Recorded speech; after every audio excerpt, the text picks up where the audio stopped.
आहा, कितना अच्छा लग रहा है। वार्षिकोत्सव की तैयारी कितनी धूमधाम से हो रही है। हाँ, तुम ठीक कह रहे हो। वे सजावट कर रहे हैं, ये लोग पोस्टर बना रहे हैं, अध्यापिका समझा रही हैं कि गमले कैसे रखने हैं। बच्चों, आपने देखा कि सभी कुछ काम कर रहे हैं। सजाना, लिखना, रखना, निर्देश देना, बात करना, सभी काम हैं। व्याकरण में किसी काम के करने या होने की जानकारी देने वाले शब्दों को क्रिया कहते हैं। जैसे चढ़ना, खेलना, खाना जैसी क्रियाएं किसी के द्वारा काम करने को दिखाती हैं। जबकि बरसात होना, बादल छाना जैसे कार्य स्वयं होते हैं। किसी कार्य को करने या होने का बोध कराने वाले शब्दों को क्रिया कहते हैं। क्रिया के मूल रूप को धातु कहते हैं।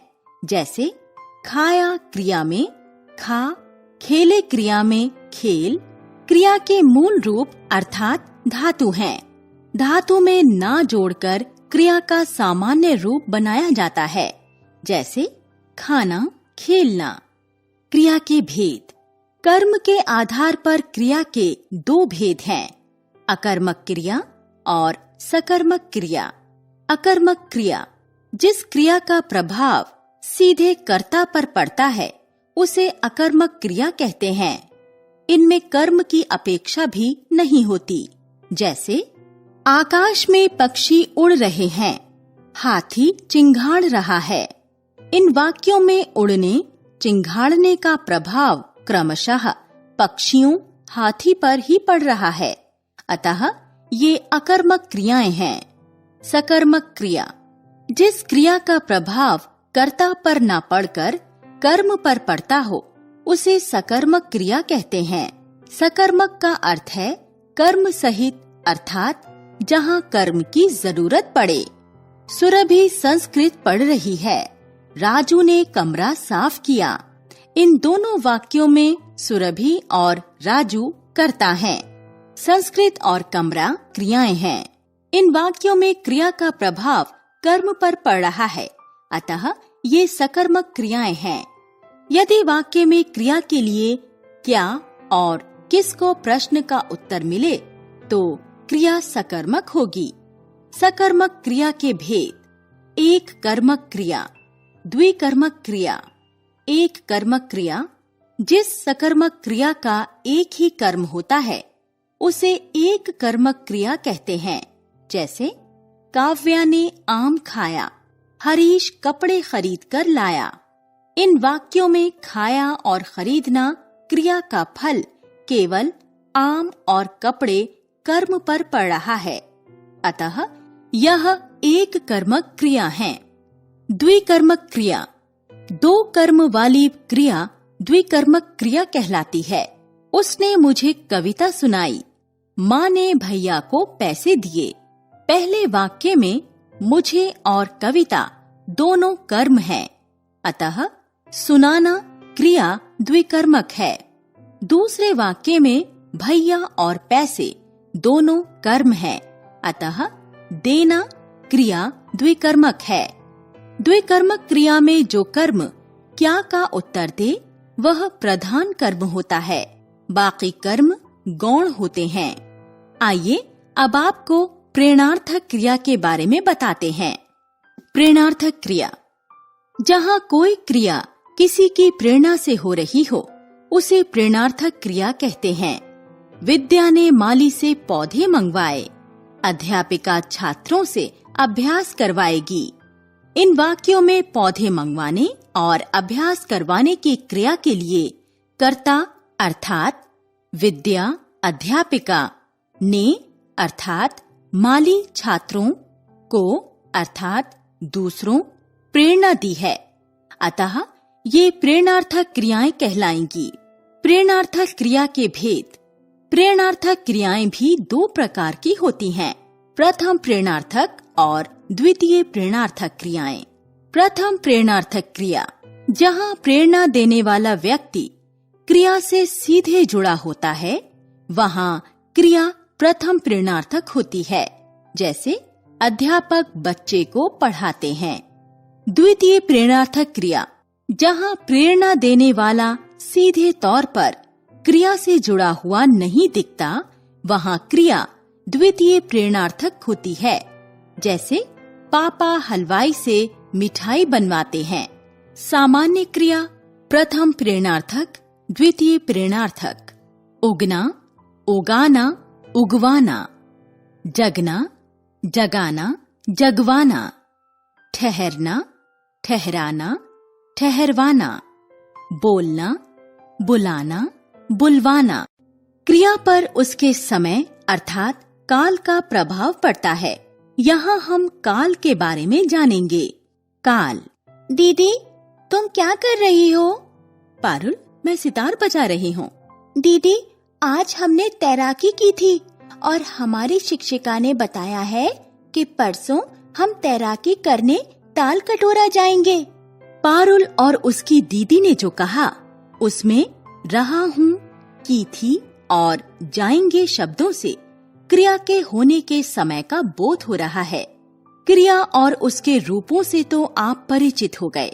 अब जानते हैं क्रिया के समय के बारे में, अर्थात क्रिया कब हुई या कब होगी। व्याकरण में क्रिया का समय बताने वाले शब्द काल कहलाते हैं। आइए आपको काल के बारे में बताएं। क्रिया के करने या होने के समय को काल कहते हैं। इन अलग अलग समयों में घटित होने वाली क्रियाओं की दृष्टि से काल को 3 भागों में बांटा गया है: वर्तमान काल, भूतकाल, भविष्य काल। वर्तमान काल क्रिया के जिस रूप से चल रहे समय का पता चलता है, उसे वर्तमान काल कहते हैं। जैसे हेमंत प्रतिदिन व्यायाम करता है, आसमान में पंछी उड़ते हैं। वर्तमान काल के 3 उपभेद हैं। सामान्य वर्तमान, जब क्रिया के बारे में सामान्य रूप से बताया जाए, जैसे हवा चलती है, अर्थात सामान्य कथन। अपूर्ण वर्तमान, जब क्रिया वर्तमान काल में पूरी नहीं हुई हो, जैसे हवा चल रही है, अर्थात क्रिया का पूरा ना होना। संदिग्ध वर्तमान, जब निश्चित हो कि क्रिया हो रही है या नहीं, जैसे हवा चल रही होगी, क्रिया होने के बारे में संदेह होना। भूतकाल, जब क्रिया बीते हुए समय में हुई हो तो क्रिया के काल को भूतकाल कहते हैं। जैसे अध्यापक ने पाठ पढ़ाया, मामा जी रेलवे स्टेशन जा चुके थे, फिल्म शुरू हो चुकी होगी। इन वाक्यों की सभी क्रियाएं बीते समय में होने का बोध हो रहा है, अतः ये भूतकाल में है। भूतकाल के 6 उपभेद हैं। सामान्य भूतकाल, वाक्य में क्रिया के हो चुकने के विषय में सामान्य कथन प्रकट हो तो उसे सामान्य भूतकाल कहते हैं। जैसे कविता ने गीत गाया। आसन्न भूतकाल, जहाँ क्रिया के अभी अभी पूरा होने की स्थिति दर्शाई गई हो, ऐसे भूतकाल को आसन्न अर्थात निकट भूतकाल कहते हैं। जैसे गाड़ी स्टेशन से जा चुकी है। पूर्ण भूतकाल, जहाँ क्रिया के पूरी तरह समाप्त होने की घोषणा की गई हो, वहाँ क्रिया का काल पूर्ण भूतकाल होता है। जैसे मजदूर दीवार बना चुके थे। अपूर्ण भूतकाल, जहाँ क्रिया के भूतकाल में शुरू होने की बात तो की गई हो, लेकिन उसके पूर्ण होने के विषय में कुछ न कहा गया हो, वहाँ क्रिया का काल अपूर्ण भूतकाल होता है। जैसे बंदर पेड़ पर उछल कूद मचा रहे थे। संदिग्ध भूतकाल, जहाँ भूतकाल में हो रही या हो चुकी क्रिया के बारे में निश्चय पूर्वक कुछ न कहा गया हो, वहाँ क्रिया का काल संदिग्ध भूतकाल होता है। जैसे शायद अध्यापक कक्षा में आ चुके होंगे।